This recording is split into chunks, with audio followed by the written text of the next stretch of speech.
ሰላም ጤና ይስጥልኝ ውድ የኢንፎቴመንት የዩቲዩብ ቻናል ቤተሰቦችን የፋሲል ነኝ። ዛሬ ሰበር የሆነ አዲስ መረጃ ይዤላችሁ መጥቻለሁ። ይሄ መረጃ ደግሞ ከዲቪ 2027 ጋር በቀጥታ የተገናኘ መረጃ ነው። ይሄ መረጃ ምን እንደሆነ በአጭሩ አስረዳችኋለሁ። እንደዚሁም ደግሞ ከዚህ ጋር የተያዙ ሌሎች ዝርዝር ዘገባዎችን ይዤላችሁ ቀርቤያለሁ። ለዚህ ቻናል አዲስ ከሆናችሁ ሰብስክራይብ አድርጉ። እንደዚሁም የደወል ምልክት በመንካት አዳዲስ ቪዲዮዎች እንዲለቀቁ ወይም ሲለቀቁ መልእክት እንዲደርሳችሁ ማድረግ ትችላላችሁ። አሁን ቀጥታ ወደ ያስኩላችሁ ሰበር መረጃ እንተላለፋለን።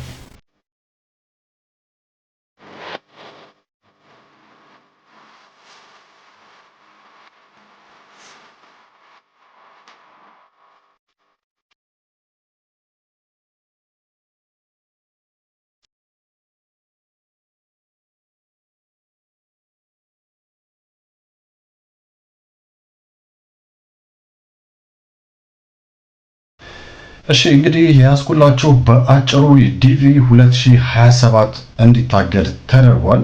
ይህ የተደረገው ዛሬ እንግዲህ ይቅርታ ትላንትና በታህሳስ 18 2025 ዓ.ም ከወቅቱ የአሜሪካ ፕሬዚደንት ዶናልድ ትራምፕ በተላለፈ ቀጥተኛ ትዕዛዝ አማካኝነት የሀገር ውስጥ ወይም ደግሞ የአሜሪካ የሀገር ውስጥ ደህንነት ሚኒስትሯ ክሪስቲ ኖም ናቸው እንግዲህ ይህንን መመሪያና ቀጥተኛ የሆነ መግለጫ የተናገሩት።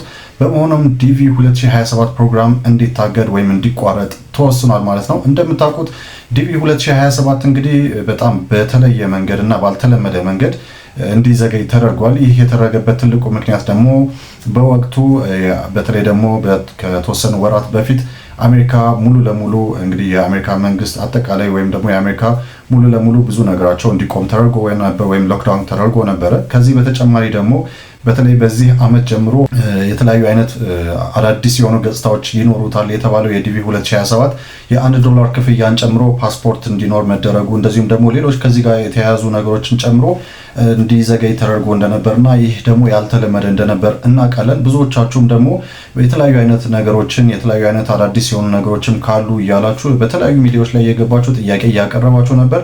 እንግዲህ በዚህ ሰዓት የዓለም አቀፍ ሚዲያዎች መነጋገሪያ የሆነው ነገር ታዲያ በመጨረሻ እንግዲህ በተፈራው እንግዲህ ማለት ብዙዎችም ፈርተው ነበር።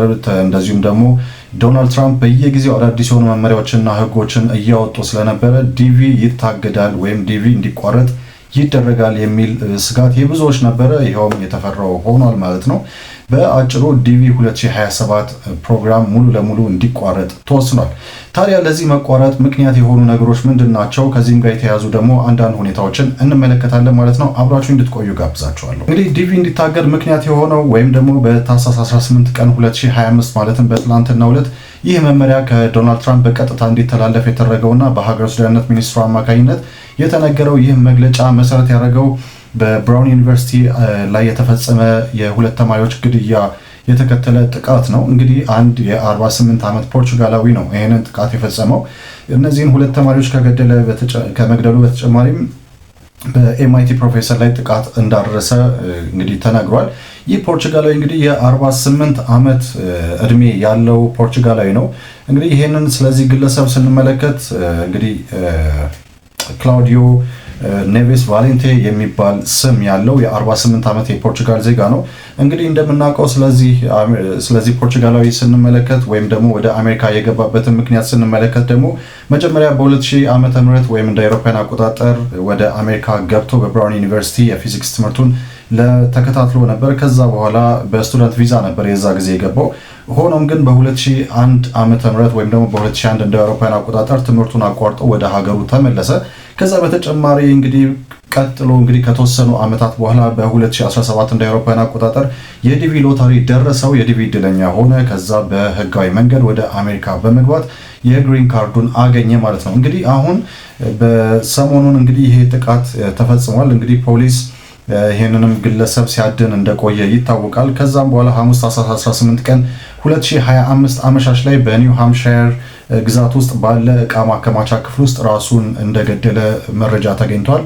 ለማንኛውም እንግዲህ ዲቪ 2027 ፕሮግራም ሙሉ ለሙሉ እንዲቋረጥ የተደረገበት ትልቁ ምክንያትም በዚህ በዲቪ አማካኝነት የአሜሪካውያን ሕይወት አደጋ ላይ መውደቅ የለበትም ወይም አሜሪካውያን ጥቃት ሊደርስባቸው አይገባም በሚለው የዶናልድ ትራምፕ እንግዲህ ቁርጥ ያለ አቋም አማካኝነት የዲቪ 2027 ፕሮግራም እንዲቋረጥ ተደርጓል ማለት ነው። እንግዲህ ዲቪ 2027ን ስንመለከት እንግዲህ ከሌሎቹ የዲቪ ፕሮግራሞች በተለየ በዚህ ዓመት ላይ $1 ክፍያ እንዲጨመር ተደርጓል። ከዚህም በተጨማሪ ይሄ ክፍያ የሚፈጸምባቸው ደግሞ የተወሰኑ መንገዶች እንደሆኑ ተነግሮ ነበር። ከዚህ በተጨማሪ አዳዲስ ሌሎች ገጽታዎች እንደሚኖሩትም ተነግሯል።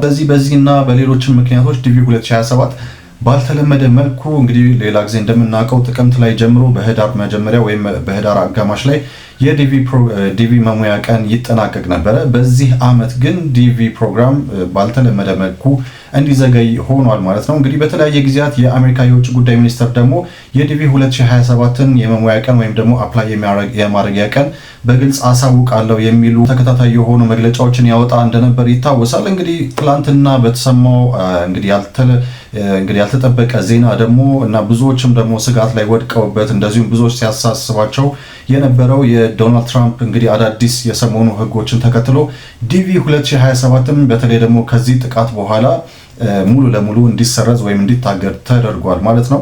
እንደምታውቁት እንግዲህ በቅርብ ጊዜ ጀምሮ ዶናልድ ትራምፕ የተለያዩ ሀገራትን እንግዲህ ከለላ በማንሳት ወደ ሀገራቸው እንዲገቡ አድርገዋል። ከነዚህ መካከል ሶማሊያውያን፣ ደቡብ ሱዳን እና ሌሎችም ሀገሮች ይገኙበታል፣ ኢትዮጵያን ጨምሮ ማለት ነው። እንግዲህ ከዚህም በተጨማሪ ደግሞ በጣም በርካታ የሆኑ አፍሪካ ሀገራትን ጨምሮ የሌሎች ዓለም ሀገራትንም ወደ ሀገራቸው እንዳይገቡ እገዳና መመሪያ አውጥተው እንደነበር ይታወቃል። ከነዚህ መካከል እንደነ ኢራን፣ ሊቢያ፣ ሶማሊያ፣ ሶሪያ፣ እንግዲህ ኤሪትሪያ፣ ሰሜን ኮሪያ፣ ቬኔዙዌላ፣ ፍልስጤም፣ ጋዛ የመሳሰሉ ሌሎችም በጣም በርካታ ሀገሮች ይገኛሉ። እርግጥ ነው ኢትዮጵያ በዚህ ሀገራት ውስጥ አልተካተተችም። ምክንያቱም ኢትዮጵያ ሰላማዊ መሆኗ ስለታወቀ ወደ አሜሪካ እንዳትገባ አልታገደም። ሆኖም ግን ግሪን ካርድ የሌላችሁና ምንም አይነት ቋሚ የመኖሪያ ፍቃድ የሌላችሁ ኢትዮጵያን በ60 ቀናት ውስጥ ወደ ሀገራችሁ ግቡ የሚል መመሪያና ማስጠንቀቂያ ተሰጥቷቸው እንደነበር ይታወሳል።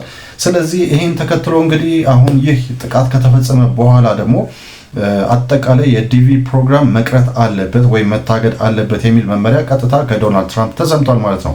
እንግዲህ ዶናልድ ትራምፕም በቀጥታ ለደህንነት ሚኒስትሯ ይህንን መልእክት ካስተላለፉ በኋላ ትላንትና እንግዲህ ዲሴምበር 18 2025 ላይ ይሄ መመሪያ በቀጥታ ወይም መግለጫ ተነግሯል።